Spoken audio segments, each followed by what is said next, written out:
Hello and welcome everybody to this webinar on Esmée's new strategy and how we make decisions. We're delighted that so many of you can join us today, and I know you're still trickling in, so welcome everybody as you do join. I'm Hannah Lim, a funding manager and social change lead at Esmée Fairbairn Foundation, and I'll be chairing today's session. For accessibility, we've asked all speakers to describe themselves and where they are. So I'm a white woman with long brown hair and a fringe that has received a few too many home trims this past year. I'm sat in front of a grey cupboard and my very cluttered kitchen worktop, which I've tried to strategically angle my camera away from. Live captioning is also available for this session. Please click the closed captioning or CC button, which you can see at the bottom of your screens to view these. We'd like to thank AI Media who are providing the live captions today. And my colleague Luna is putting details of the link in the chat function now. We launched our new 5-year strategy in October 2020, where we outlined our mission to improve our natural worlds, secure a fairer future, and nurture creative, confident communities. At the same time, we also introduced a new process for applying for our support, which we hope to make it easier and quicker for organisations to find out if we're a good fit as a potential partner. Some of you will have joined us last year for our Unlocking Change webinars, which featured a fantastic range of speakers who helped inspire our new strategy, as well as helped us to explore some of the issues within it. Today, you'll be hearing from the Esmée team, who will be covering more information about our strategy, sharing our thinking behind how we make decisions, and answering your questions. As ever, we also want to know what you think about our strategy, so this webinar is a chance for us to get your feedback. You should have received the agenda for today already, but we'll share it here too. This webinar will be a session of two halves. So the first will cover an overview of our strategy and our support, and the second will be split into 3 workshops to offer a more detailed look at our long-term goals and priorities for the next 5 years under each of our aims. The team will also be on hand to answer your more specific questions about goals and priorities within those aims. We'll share the links to join the workshops towards the end of this first part. Just a couple more practical details from me then before we start hearing from our speakers. Please do ask questions. To submit your questions, please use the Q&A function, which you can find at the bottom of your screens. And you can also vote for questions submitted by another participant if you'd really like to see that one answered. And you can do this by just clicking on the thumbs up icon next to the question. Please feel free to submit your questions throughout the presentations. My colleague Luna will be reviewing them and we'll come to her after all the presentations are complete to hear what your questions are. The team will also note down questions that are more specific to particular aims to answer within the workshops. And if there are still questions that we're not able to get to, we'll do our best to answer them later this afternoon on Twitter using the hashtag AskEsmée. This webinar, including all of the workshops, will also be recorded and shared on our website in due course. Before I hand over to Caroline, I want to introduce you to my colleagues joining us today, and they'll just give you a wave as I say their name. We have Sharon Shea, who is our Director of Portfolio, Ben Smith, our Head of Social Investment, Shemain Wahab, our Tools Manager, and Luna Dizon, our Communications Manager. And last but not least then, Caroline Mason, our Chief Executive. Over to you. Thank you, Hannah. Hello, I am Caroline Mason, the Chief Exec at Esmée Fairbairn. I'm a tall white woman with sort of tufty hair that's going grey, unfortunately. And I am quite smiley, and I am sitting in my daughter's bedroom in my house in southeast London. Thank you all very, very much for taking the time to come and listen and contribute to this webinar. I know time is very precious at the moment, so and also things aren't great. I can't offer you a cheering webinar, but I really, really hope that this is a useful webinar. So I'm going to start off by just giving a quick overview of why we changed our strategy and the key elements of that change. So, you know, Esmée, it's our 60th anniversary this year, and we have always, I think, done really good work in funding extraordinary organisations across a huge variety of issues, and I think we're really proud of the work we've done, and also of the amazing organisations and all the issues and triumphs that the organisations that we've funded have achieved. But we we are facing huge, extraordinary challenges at the moment, and such as climate change, huge rising inequality. We've got COVID-19, and with the UK perspective, we've also now got Brexit, which will have a real negative impact on our economy and those who can bear it least. And so we set ourselves a task of saying, well, what is it that what is the 21st century foundation? What is it that we should be doing differently and better? And we know we're very, very privileged. And so we asked ourselves, are we really doing enough? And at our core, our response to those questions is our strategy.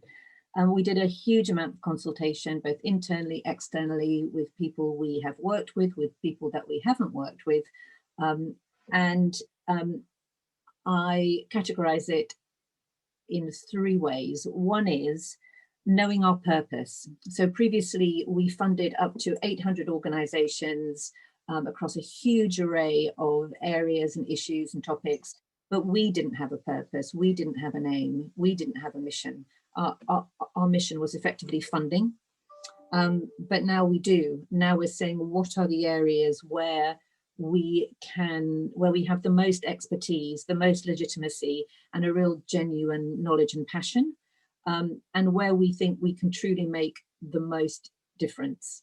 So, and as part of that, it's the changes. Previously, we had no view. We didn't have a view. We didn't have a purpose, but now we do. We know what we're trying to achieve. We know what we think good looks like. We want to take a very long-term view. We've got a 10-year horizon with 5-year priorities, and we are going to be far more proactive in achieving those aims. The second thing, so we now know our purpose. The second thing is that we know our privilege, we understand it, and we are taking, and we hope to take responsibility for it. So previously we were a grant maker, but actually we have a vast array of resources that we can use beyond grant making. So that, so we're extending our toolkit, and we will be putting our networks to use, our endowment to use, our ability to commission, to convene, to broker, and also our voice, because previously we didn't have an opinion on anything. Now we know what we do have an opinion on, and we are prepared to use our voice and our influences in our networks to galvanize impact in those areas. And the third one, so we know our purpose, we know our privilege, and the third one is knowing our place. My daughter described this when I was trying to explain it to her. She said, "Oh, so you mean you're part of a jigsaw rather than part of a pyramid?" And I think that's right. We are a charity. We have now a purpose and a mission, and our job is to contribute where we can and how we can, alongside working with others to achieve these aims. We will not do it on our own. Sometimes we're the experts, sometimes we're not. Sometimes we can lead, but sometimes we can follow and support. So we really want to leverage as much of our partnerships and our relations and our resources to be able to contribute as much as possible. And then, so those are the sort of 3 principles behind it.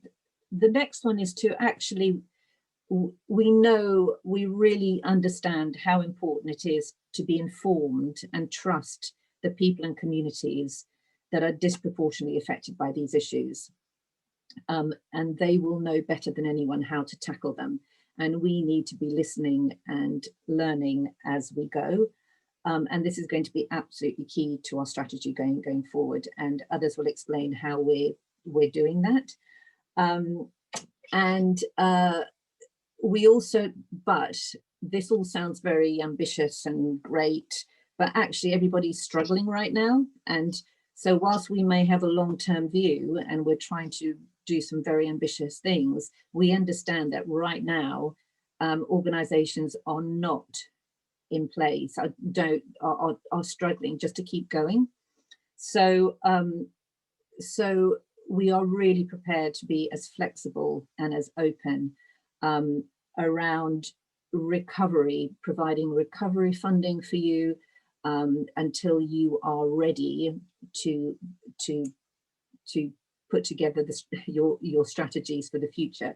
And again, Sharon will touch on that a bit more. So we haven't forgotten about the here and now, even though we have these very long-term ambitious goals. I just want to run through the brief outline of our new strategy. So Luna, if you could put, so the three areas that our three long-term aims, 10 years into the future, are our natural world is protected and restored. And that's because we have been an environmental and food funder for quite a long time. It's an area where we are quite specialist, and that there are very few foundations who work in this area, and the enormity of what is coming means that we have to really put our muscle behind this aim, and we will run through more detail in that. So the areas where we feel our 10-year goals are going to be health, habitats, biodiversity, clean and fresh water, and sustainable and ethical food, all of which are coexist. And then we have the priorities where we think the most important things are for the first 5 years. A fairer future is around two areas. One is injustice and real structural inequality. And the other one is bringing fresh view, new inclusive generation of leaders and artists, so that the future is better and better informed by those who have least of a voice. And finally, creative, confident communities, which is where we know that communities are at the center of all of this, and where local economies need to be owned by, they need to work better for people, and that everyone has access to culture and creativity as an integral part of their lives. So what we're also looking for is, in this strategy, we don't think that the not-for-profit sector will solve this on its own. So we're looking across these things at unusual alliances of brokering different types of collaborations. And what we're also looking for are links between those. So building up a more diverse environmental sector, for example, or so building new leaders in communities as well around issues. So we're looking for work that cross-references these things. So so that in a nutshell is sort of where we've got to and why we've made the change at Esmée. And I'll be sticking around to join the Creative Confident Communities workshop. So I'm very happy to answer also any questions then or when we go through the Q&A session. Thank you very much, Caroline. Thank you. And welcome to those of you who have joined since we started the session. Before we get to your questions, which do please keep submitting those through the Q&A function, Sharon, Ben and Shemain are going to cover how we make decisions and briefly introduce the range of tools we have as part of our support. A reminder that for accessibility, the speakers will just provide a quick audio description of themselves when they start their section. And do remember, if there is a question submitted via the Q&A function that you would really like to see answered, you can vote for it by clicking the thumbs up icon next to the question. Sharon, then over to you to talk about what we're looking for in applications. Okay, good morning. My name's Sharon Shea. I'm Director of Portfolio at Esmée Fairbairn Foundation. I'm a black woman with short black hair with probably more grey in it than I would like. And I'm sitting in a drafty room in North London. So in terms of what we are, excuse me. In terms of what we are looking for as part of the, so there'll be some granular detail about what we're looking for in applications in specific programme areas, but across the board for Esmée, as part of the strategic planning process, we gave quite a lot of thought to and canvassed opinions about where our strengths lay and how we could best play to those strengths. We also wanted to focus on ways of working that, in our experience as a grant maker, had contributed to the most significant change and the most long-lasting impact. So when we are working out which proposals we'll be taking forward, who we'll be working with, we're particularly interested in collaborations and partnerships, and where there's something unusual or there's a scale of ambition in terms of those partnerships that's out of the norm. And that could be with a range of charity partners, the public sector, or as Caroline mentioned earlier, even corporates. We have specific impact goal areas, but we want to be able to make connections across all our aims.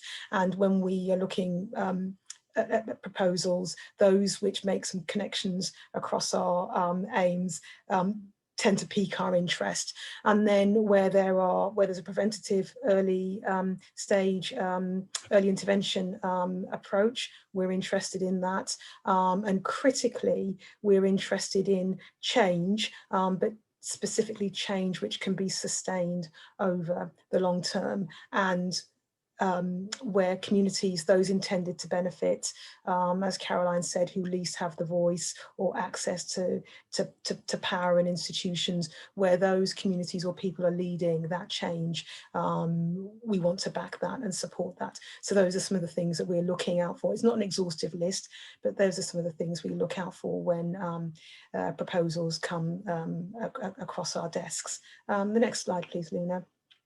So in short, whilst we recognise that it is important to keep good things going, that isn't where our focus is. We really, really want to support work that's driving change for the future. So when we're very lucky, we get to see some excellent proposals and organisations, but we won't be taking those forward if there isn't some element of partnership or collaboration or some aspiration for transformative change. And we really want to be backing work that's pioneering, breaking new ground, pushing things forward. And if that isn't in evidence, then we won't be taking it forward and we won't be supporting. We really want to prioritise programmes of work where there's ambition, a desire to make a long-term impact, and an impact that can be sustained. Next slide, please, Luna. We are very good at talking about funding priorities at foundations and exclusions and so on, but actually we're less good at talking about what goes on behind the scenes. In the usual course of things, your relationship will be with an individual funding manager, but it's true to say that everything we do at Esmée is a team effort, pulling on all our strengths, experience and connections. So when we receive expressions of interest, they're reviewed on a daily basis by a selection of the Esmée team who are looking for a solid and compelling match with our criteria and our impact goals. We have fortnightly portfolio review meetings, and that's a cross-foundation team where we are looking at proposals that have gone past the initial telephone stage, and we're making decisions about which we're going to invite to submit a fully worked up proposal. We're really mindful that your time is precious, resource is scarce, and part of our new process, as Caroline said, is designed to absolutely not waste the time of brilliant organisations, but that we know we will not be able to fund. And that review meeting is part of the process around helping us to make some good decisions at a very early stage about who we want to hear more from. The due diligence is the sort of standard that you would come across with in other trusts and foundations in terms of governance, finances, how you're staffed and how you're run, and your funding manager will be working alongside you as you work up your proposal to us. But it's not so much about the granular detail is important, but actually we want to understand who you are, who you are, who are you connected to? Is there an alignment of interests in terms of your organisation, your community's vision and ours? And obviously part of the process will give you some insight into what we are looking for too. We fund across quite a range in terms of sort of financial scale. So grants up to 60,000, we can make decisions on those as an executive team. Where the request is more substantial for us, that's a £200,000 grant or a £400,000 social investment. Again, that's a team effort. That's a trustee, joint trustee and executive committee meeting every 6 weeks to make those decisions. And then for more substantive proposals, and for us, that's where people are asking for grants of over 200,000 or social investments of over 400,000. Those decisions are made by our trustee board and they meet 5 times a year. Next slide, please, Luna. Just very quickly, so the things we take into account when we're making decisions at those various committee levels is track record, links to work that we already support, so thinking about the collective value and also the broader context. So who can you draw on? What's the sort of policy environment? Who are your allies? Who can you collaborate with? What are you hoping to lever and change as a result of the funding that you secure from Esmée? In terms of track record, it's not necessarily about everything that's gone well. We're also looking at organisations where things haven't gone well, but there's been some really substantial and helpful learning, and that you've been able to build that into your future developments and plans.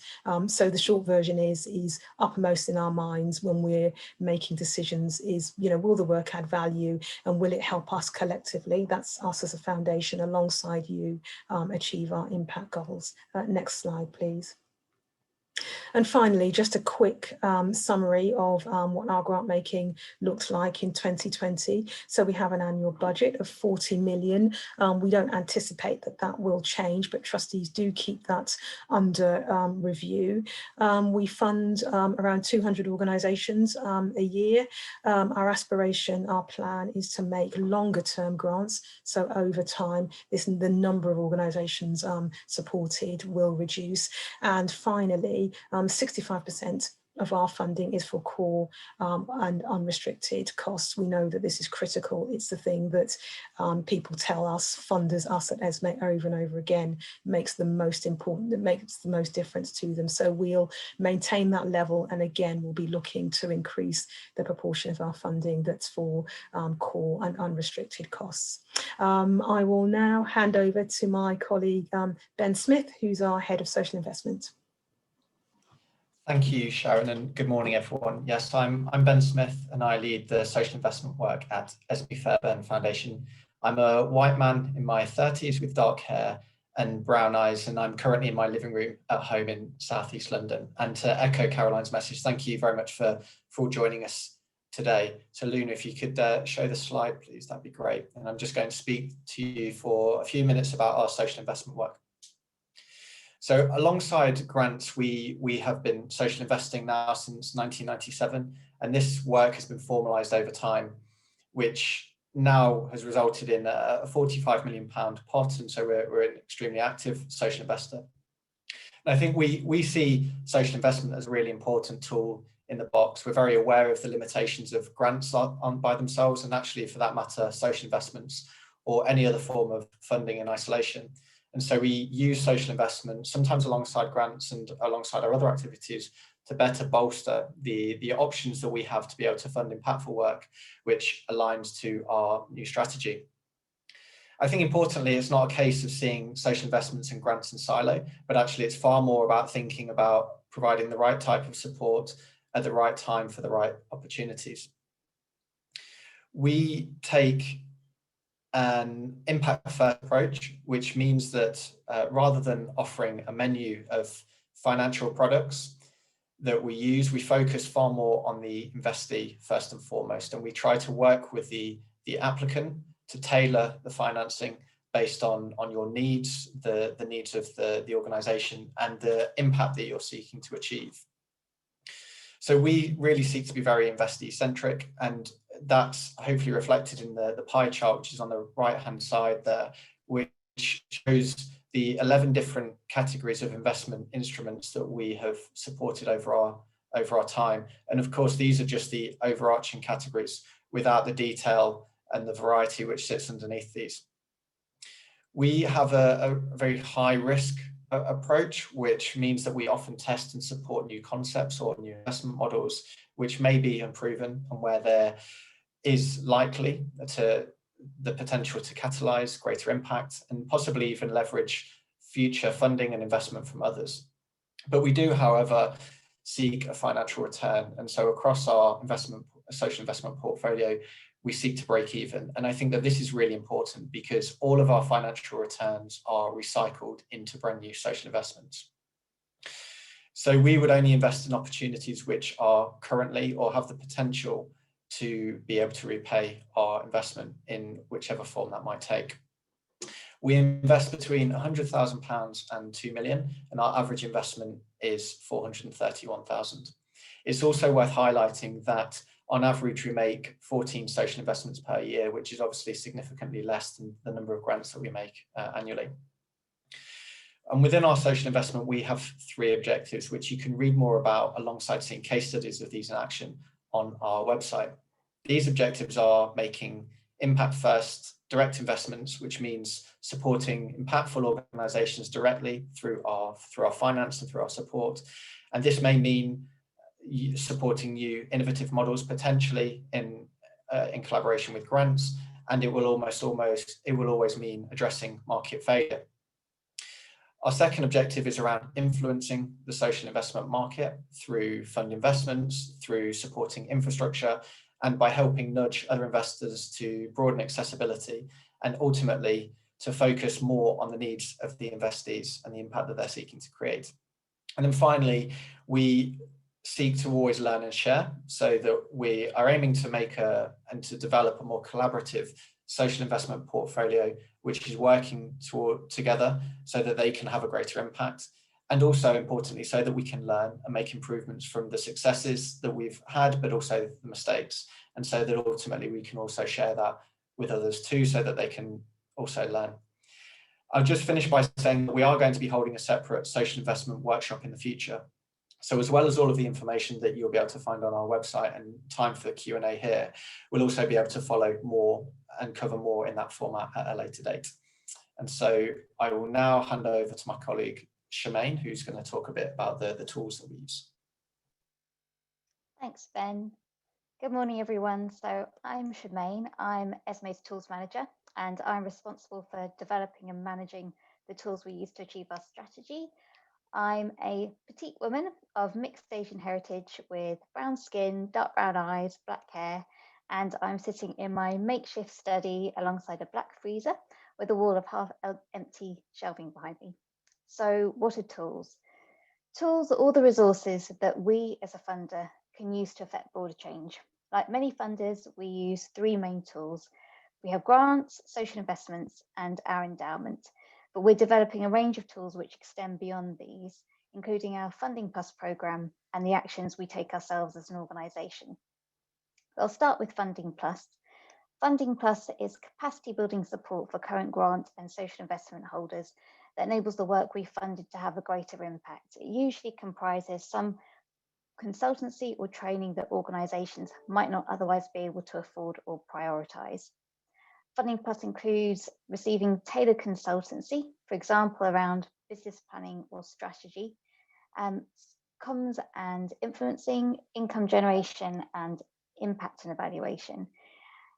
We also provide training, networking, and learning opportunities and merger feasibility support. Last year, we extended support to include covering some costs of home working IT, so for example, laptops and mobile phones, and consultation on areas including HR and legal issues, supporting the well-being and mental health of staff, support to adapt business models and redesign services, and digital advice. So for example, helping to move existing services online. Some examples of funding plus from last year. So an organisation requested funding towards a personal resilience training and development support programme for its managers to enable them to respond effectively to the challenging circumstances they faced. And we support an organisation we fund to deliver some training on digital safeguarding, and we hope to run the webinar again this year. So what about the other tools? These tools are the actions we ourselves are taking to achieve our impact goals. They'll usually be work we've instigated and are leading on in areas where we want to play an active role beyond our funding. These areas are research, evidence and evaluation. So these will help us to shed light on important issues, help us to develop future strands of work, or will more broadly help make our strategic goals more achievable. And this work will only be funded if it's rooted in practice. It's not just theoretical. Next, we've got convening events and peer support. So this is using our position to convene and connect networks of organisations to foster dialogue, share learning, create joint opportunities and develop new collective approaches. We'll also host events and support our partners to host events that raise awareness of issues that are important to us. Then we have influencing and co-design. So using our expertise and experience to co-design or to be part of a larger initiative where we're likely to have significant influence. This might include being on advisory or recruitment panels. Then we have data and digital. So this is about supporting opportunities brought about by tech innovation and being open to experimenting with new technologies. They're likely to be collaborative efforts involving other funders and charities. And then lastly, we have environmental, social and governance investment strategy. So here we're exploring how we might better use our role as an asset owner in support of our impact goals. And some examples of work we funded in these areas include the Young People Leaving Care Learning Programmes, that would fall within research and evidence. The Recruiting for Diversity event we ran early in 2019, so that's connecting and convening. And then project costs for a joint initiative between a range of funders to create a diversity, equity and inclusion data standard, and that would fall within data and digital. And that's tools in a nutshell. So I think it's back over to Hannah. Thank you very much, Sharon, Ben and Shemain. That was excellent. Luna, I'm going to come to you now. Could you give us our first question from the audience, please? Yes, sorry. I've also been trying to type answers as well. There's a lot of questions coming in. We are trying to type some of the quicker ones as well, but bear with us. Luna is the one the panel can take for now. Yes, so I just wanted to, there was a question that we had sent in advance, which was around our £100,000 eligibility. It came from Sue asking how flexible is that requirement and when do we make exceptions, and also can contributions in kind be factored in? Caroline, can I come to you with that first question about the 100k turnover limits? Hi, everyone. Yeah, so as part of our application process, we have put that limit in because in general, the vast majority of applications that we receive from organizations below that threshold tend not to be successful. So we don't really want to waste people's time. And that's, if you like, a screening mechanism. The way that we will deal with organizations of less than 100,000 turnover is by expanding our networks and reaching out and talking to a more diverse set of organizations and people to try and identify organizations that can add or contribute towards our impact goals. So we know that innovation, disruption, and piloting starts very small and grows, and we've always been very good at that. But the key to it is in what way will it contribute ultimately to our impact goals, and that's what we'll be looking for. So it's not that we won't ever fund under 100,000, but we are being very, very specific about when and how we do that. Thank you, Caroline. Luna, can we try and get in another couple of questions that are most popular? Yeah, so a question about our expression of interest. What are you looking for in the 100-word outline? Thank you. Sharon, can I come to you first for a couple of words on that? What are we looking for in the EOI outline? Well, we look at the EOI outline, but we also do, alongside that, look at organisations' websites as well. I think energy, actually, kind of energy and passion. So clearly it's a grant request, but there's something about what are you excited about or concerned about, or what do you think you can do to make a change? And yeah, so I think organisations who are able to express succinctly actually what their vision is, and what's exciting them, or where they really feel that they can make a contribution. Yeah, I think that's really important. Thanks, Sharon. We're very aware 100 words is very short. It's always going to be limited, the amount of information that you're going to be able to give us, and we're really just trying to look to identify where there's a strategic fit between our plans and yours, and we'll take the opportunity to explore that further with you throughout the process that Sharon outlined earlier. Luna, is there another question we can get to? Yeah, so there are a few questions asking about work that might straddle more than one aim, impact goal, or priority. Caroline, can I ask you to talk about how we feel about things that straddle impact goals, that fit within one, that come within different strategic aims and areas? We love them both, actually. So, you know, there will be things that are very, very specific. So like peat, for example, when we're doing some analysis and research specifically on peatland.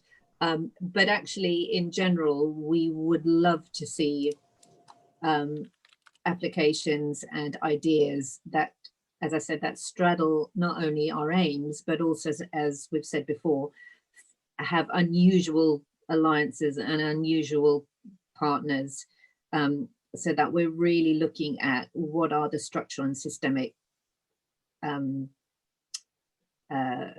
issues that we're trying to tackle. And yes, so things that cross over our priority areas are very welcome. Thank you. Luna, I think we might have time for one or maybe two more if we're lucky before we have to wrap up this first part of the session.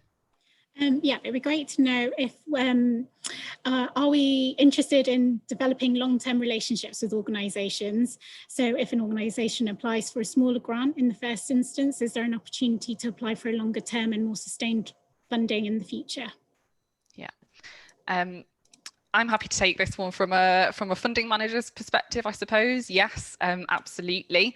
It's quite frequent within our current portfolio that we would see an organisation that's maybe come through from smaller amounts of funding that has grown, that has developed its impact. And certainly where our goals are aligned, we would be looking to have those long-term relationships with organisations and think how we can best achieve that change together. Ben, can I ask you for a brief comment about our social investments? Because I know long-term thinking is something that's really important there as well.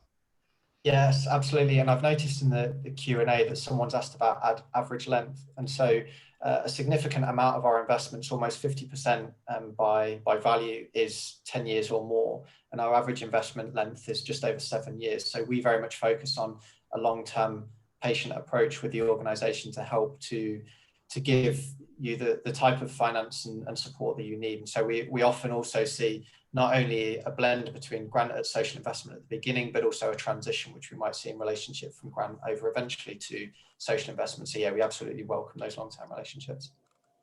Caroline, please add. I just wanted to also say on the previous point that whilst we're backing organisations, I do think we are expecting people to be part of a broader effort for change. So that we start all working more collectively. So in fact, a grantee once said to us, the question you should be asking of us is, who else needs to be funded to make us successful? because no organisation on their own is going to be able to be successful. So I think just bear that in mind as well, in terms of not so much on the EOI, but as when you're thinking about applying. Thank you. No, Caroline, a really important point as well about us wanting to understand your networks, how we can contribute, how we can build those partnerships together to create change. I'm afraid I think that's all we've got time for in this first part of the session, and we will take a short break now. The workshops will start at 11:50 a.m, although you can join now using the links that Luna is going to share in the chat. Thank you so much for joining us so far. Just a reminder that the workshop sessions will be recorded, so you'll be able to watch anything you miss on our website soon. And we'll also try to pick up questions that we're not able to answer here and in those workshops on Twitter later this afternoon with the hashtag #AskEsmée. And if you still have questions after that, you can also email us at communications@esmeefairbairn.org.uk. Thanks so much for your participation so far. We will all be joining the different workshops too, so hopefully see you there. Thank you.